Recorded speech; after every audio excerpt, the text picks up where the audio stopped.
Hello Malaysians, my name is Professor Dr. Muhammad Tajuddin, and welcome to this series of talks. There will be part 1, part 2 and part 3 entitled Navigating Malaysia in the Next 20 Years. Now for this talk, what I wanted to do was simply to give my own opinion and observation on how I think we need to navigate through a Malaysia that's going to be a very conservative Malaysia in terms of religion, and this will be a great challenge among other challenges that we have. Now I know many Malaysians love to blame or to complain and to want to change things by political parties or appointing some of the leaders and all that. And certainly that is part of democracy or the democratic aspect of our life. But I have seen 25 years of bad leaders not wanting to change the country or making the country into a bad one.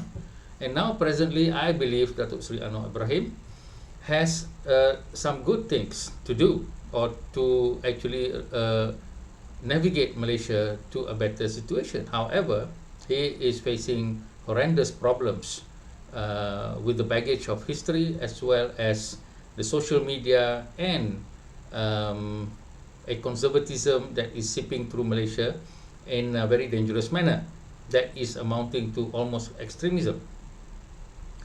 Now, my way of navigating Malaysia is to ask, what can all of us do our own self? It's fine for us to complain and to complain and to blame and to blame, but I believe in my whole entire life I have never put much stock into blaming and also complaining. I have always moved on to what I can do, whether it is about my family, my relationship with my wife, my relationship with my children, my relationship with my university. I have always have some sort of hurdle problems as what life is to all of us, but then I don't complain, I don't blame. I may feel a bit sad, but I move on and I look at what exactly I can do, how I can move out of the situation in order to re-establish a different path. I do not let blaming and complaining hinder my path to progress, and that is where I am where I am, and I think I am the better for it. So in this talk for part 1, I will be outlining what is our problem that I see. And for part 2, we'll see part of the solution that I would be putting out. And in part 3 is the solution as also the solution continuing of the part 2 and also the conclusion to the talk. So let us begin. Now, in the beginning, our leaders founded our ideal Malaysia. What is that? An ideal Malaysia is a Malaysia that is looking at prosperity, looking at the global community, westernization, the idea of religion as complementing rather than becoming a major issue in the country. And we look at how we can be harmonious and critical with each other. This is the foundation. Now, what happened in the last 40 years is someone like Dr. Mahathir, who wanted a quick way to modernize Malaysia, but at the same time introduced the idea of corruption. Corruption at every level in the sense of trying to maintain power and also drive the modernization that he saw. At first, of course, he never thought about corruption, but later on it became a monster. The idea of giving certain money to certain people, a certain race, in order for it to quickly develop, but then it turned into cronyism and then massive waste in terms of resources that led many of the same race poor while making small portion of that race a very, very rich. And also the idea of an industry education in which education is thought to be something that is progressive, math, science and all that. But here we forget the relationship between people, the relationship of compassion and humanity, and we left that. We did not concentrate on that at all, whether at the universities or at the school level. Now, in the present time, Datuk Sri Anwar Ibrahim and future leaders, if they are the ones that is trying to change, we have this baggage of history, a baggage of the civil servants embroiled in unprofessional conduct as well as corruption. We have also whole group of one race and one particular religious faith becoming completely conservative and taking over the whole country.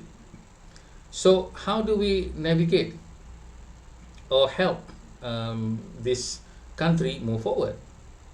And I believe that the fate of our nation lies mainly with all of us. And so if all of us can change ourselves and move forward, I think we can make it, because our country is, after all, our own responsibility, not Anwar Ibrahim's responsibility, not Hadi Awang, or not certainly not Akmal Saleh. We are the one.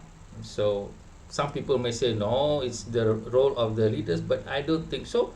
I think we have the intelligence, we have the heart, and we have the resources in terms of money to actually steer ourselves. And if those political parties want to follow, fine. If not, let's leave them behind. So this is my method. Please bear with me while I enlighten us. Now, what are our problems? Now, some people say our problem is economy. It's always back to economy. If we can make more money, then we'll be okay. I'm sorry, but I don't think that is our main problem. Our main problem is that we are a nation of mutual disrespect, meaning we totally don't respect each other. Now, some people say, well, so what? I mean, we can still make money, and it's always money. But we'll see here that nothing works if we don't respect each other. We are a nation of mutual mistrust.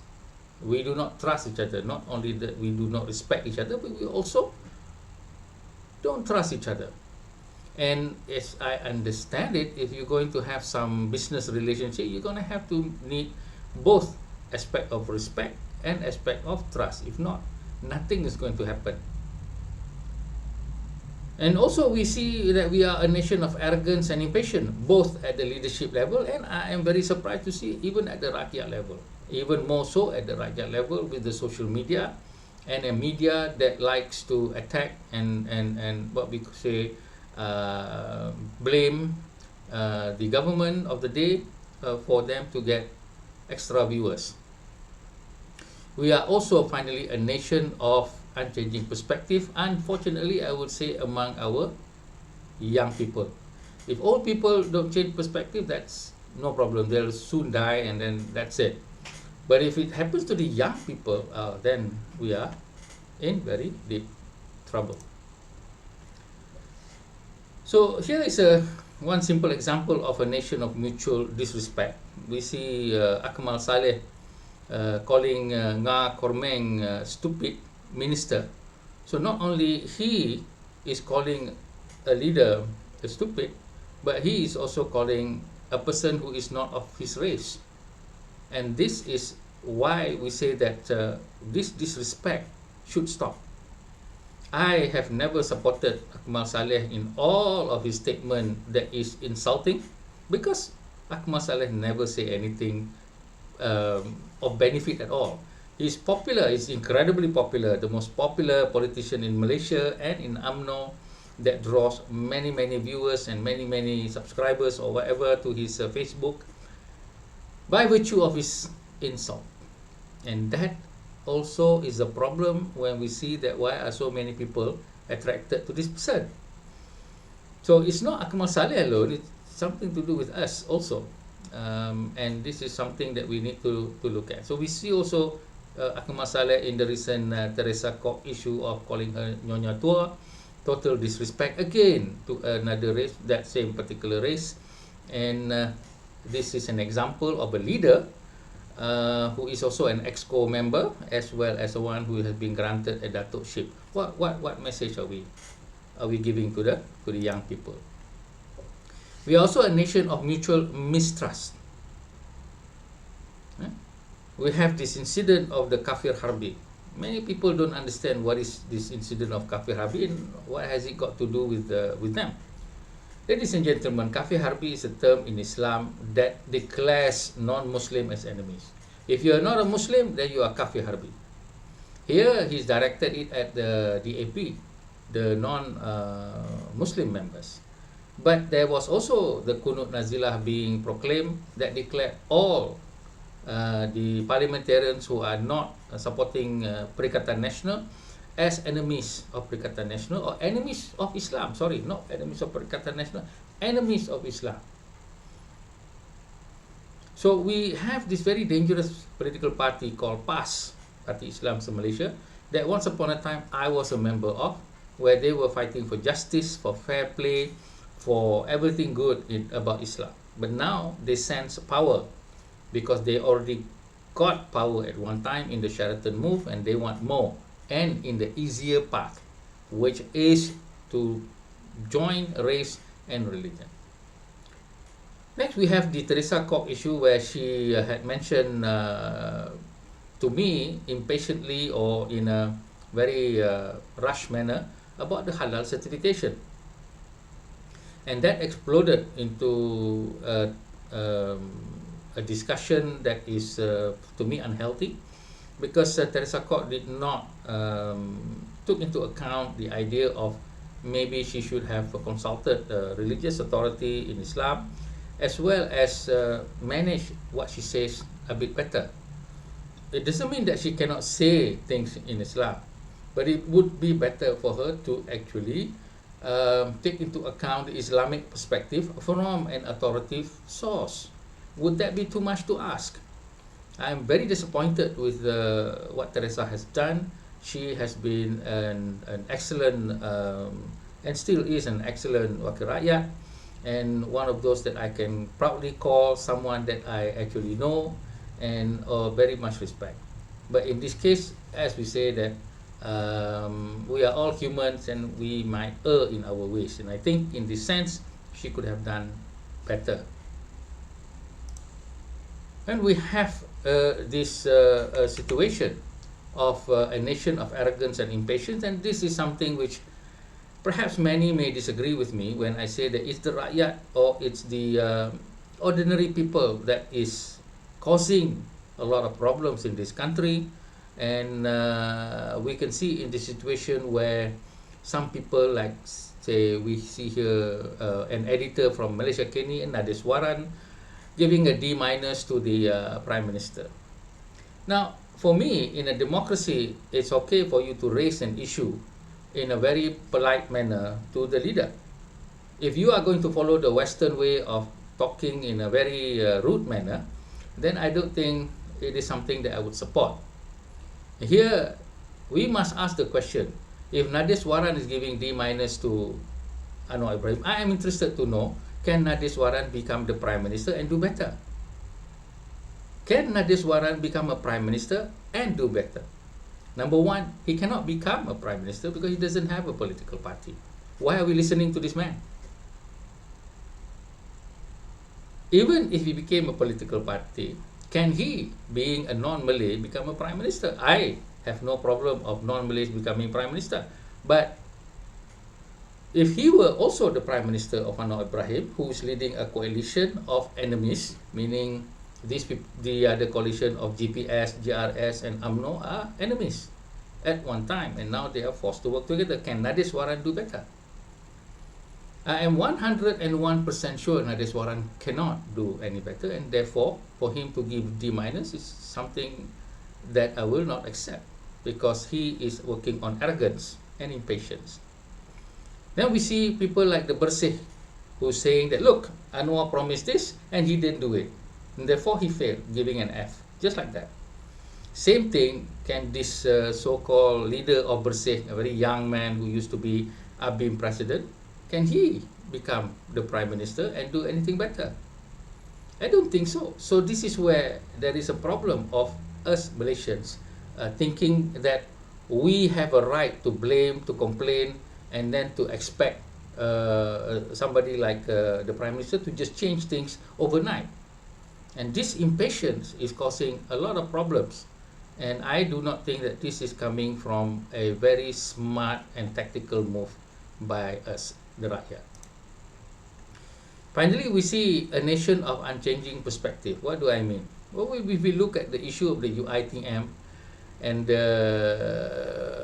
talking about that UITM should not be open to non-Malays and things like that, this is by students. They're not by the politician. They're by students. They've inherited what UMNO has been grilling into them. Then we see Gamis in the Jawi issue threatening Dong Jiangzong with May 13. They're threatened, virtually threatening.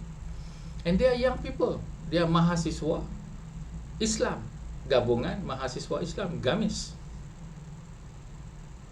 And finally, we see this other person who is also, I think, a Muslim, saying that he agrees with Hitler for murdering and killing all the Jews, children, women, old people, all the Jews. The tragedy of humanity in the 20th century is the killing of millions of Jews.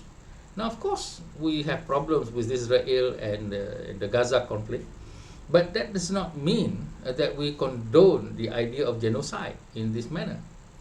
You cannot say things like, oh, they have genocide here, so we also genocide them.